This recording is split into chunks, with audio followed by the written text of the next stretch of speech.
Bom, gente, hoje eu tô aqui, né, pra contar um pouco de como eu descobri o autismo na Maia,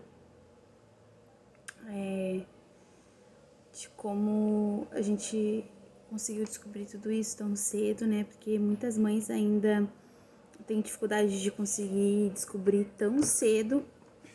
E eu descobri da Maia com 1 ano e 3 meses. Na verdade, foi o diagnóstico foi feito. Com 1 ano, mais ou menos, a gente já começou a ver algumas coisas diferentes. E o diagnóstico foi com 1 ano e 3 meses, tá? Então, vou contar mais ou menos como aconteceu tudo e, e como chegou, né, no diagnóstico final. Bom, a Maia, quando tinha meses, né, de idade, assim, eu via que ela era muito chorona, mas pensava que fosse, assim, ser normal, né, de uma criança. E minha mãe já teve 3 filhos, né? E na época eu morava com a minha mãe e ela disse que era normal chorar assim. E a Maia às vezes chorava do nada, assim, vendo uma pessoa normal, tá? Ela via uma pessoa normal, ela chorava, ficava muito assustada, era um desespero total. Mas a gente achava que era aquela fase de estranhamento, né? Então, desde aí já tinha visto alguma coisa assim. Também ela colocava muito a mão no ouvido, mesmo pequena, ela colocava a mão no ouvido. E a gente achava que poderia ser alguma irritação, algum problema na audição, alguma coisa. Mas nunca foi tão a fundo assim pra descobrir realmente. Nunca a gente pensou que fosse autismo, né? Mas chegando assim perto de 1 ano, ela começou a ser muito agitada. Foi na época que ela começou a caminhar.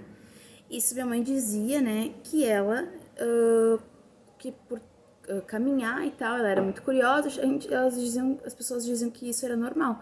Só que eu sempre via alguma coisa diferente, né, achando que não era normal isso. E ela começou a ter estereotipias, né, que era uma coisa que eu não entendi, não sabia. Até quando chegou o diagnóstico, eu fui entender o que era estereotipias, né? Estereotipias é um movimento repetitivo que a criança faz. Ela balançava muito as mãos, né? Que seria o flapping, né? Então ela balançava muito as mãos, corria para um lado e para o outro, né? E quando veio o diagnóstico do autismo, né? Um pouquinho antes da gente ter o diagnóstico, a gente levou ela num médico, né? Muito bom que os avós dela, né? Pagaram a consulta, porque ela colocava muito a mão no ouvido, daí a gente achava que poderia ser, né, a questão de ter alguma inflamação, alguma coisa. E esse médico, não, ele só analisou ela, viu assim, ele já ficou com uma cara assim. Daí ele tá, vamos examinar ela. Daí ele examinou o ouvidinho dela e tal. E ela disse que ele disse que não seria nada. Daí ele viu que ela era muito agitada. Ele falou: olha, ela é muito agitada, isso não é normal de uma criança para a idade dela. Eu vou encaminhar vocês para um neuro, fazer uns exames e tal. Tá. Daí que ele falou que ela poderia ter autismo ou TEA, o TDAH, né, que é déficit de atenção com hiperatividade. Então eu fui atrás, eu falei com a minha médica do posto, né? Falei que a mãe estava tendo algumas coisas diferentes e que eu gostaria que ela avaliasse. Então ela marcou uma consulta com a psicóloga, né? E por incrível que pareça, assim, foi muito bom porque a psicóloga era fundadora do CAPS, especialista em autismo.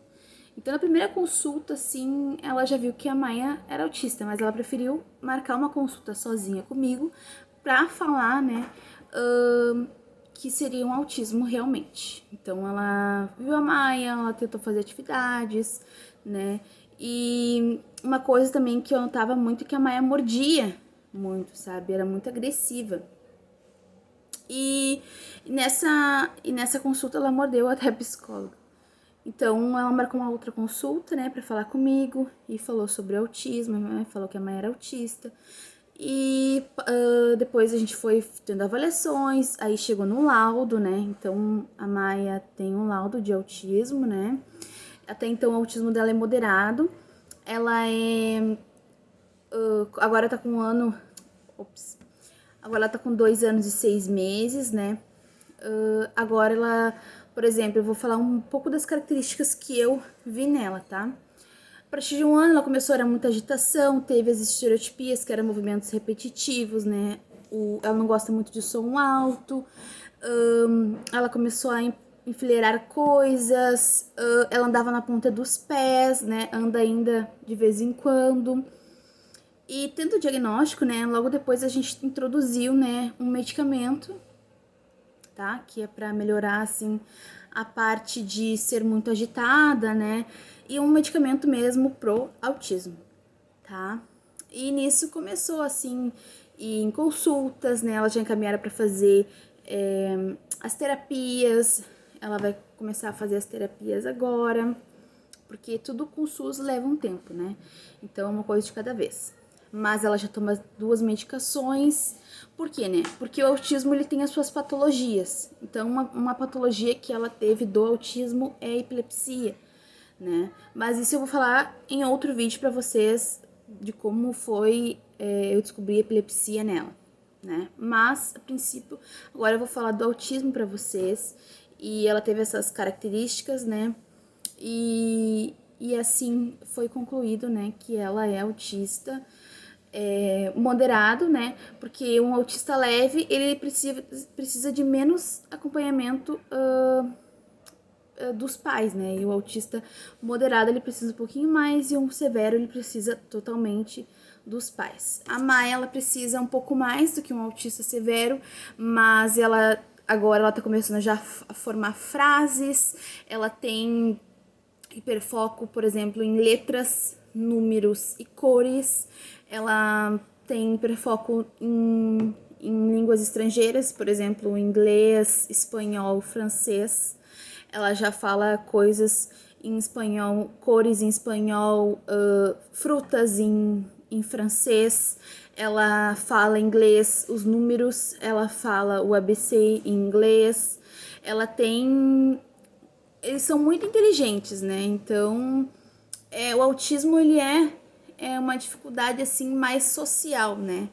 Mas ela tem seus hiperfocos e ela é muito inteligente para várias coisas, né? Então, por isso é muito bom os pais sempre incentivarem, né? Quando a criança gosta de alguma coisa, ela vê desenhos educativos, desenhos em inglês, desenhos em francês, ela vê desenhos em espanhol e agora com as medicações ela tá super bem, né?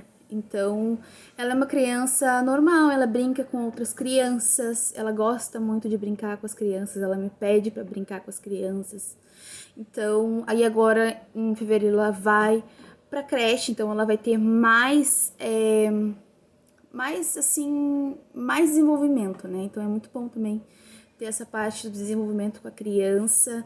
E depois eu vou postar uns videozinhos pra vocês, né? Dela falando algumas palavrinhas em inglês. Ela adora as cores, as letras. E é uma criança muito especial, né? Claro que tem essas partes dos pais, assim, que às vezes é um pouco cansativo, né? Tudo isso, mas a gente vai relevando cada dia é um dia, né? Cada dia é uma etapa concluída.